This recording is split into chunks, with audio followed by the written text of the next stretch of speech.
இன்றைய நாள் மத்திய அரசு கொண்டு வந்திருக்கக்கூடிய வக்ஃபு திருத்த சட்ட மசோதாவை எதிர்த்து மாபெரும் கண்டன பொதுக்கூட்டம் அறிவிப்பு செஞ்சிருந்தாங்க. அதனால எக்மோர்ல இருக்கக்கூடிய ராஜரத்தினம் ஸ்டேடியத்துக்கு அருகில முஸ்லிம் சமுதாயம் ஒன்று கூடணும் அப்படிங்கிற அறிவிப்பை கேட்டு ஏராளமான முஸ்லிம் சமுதாய மக்கள் அங்கே திரண்டிருந்தாங்க.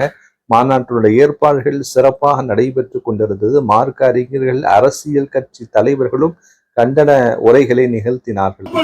பிறகுதான் இந்திய நாட்டில் அமைதி திரும்பும் என்பதை இந்த கூட்டத்தின் வாயிலாக நான் வெளிப்படுத்திக் கொண்டு என்னுடைய உரைக்கு திரையிடுகின்றேன்.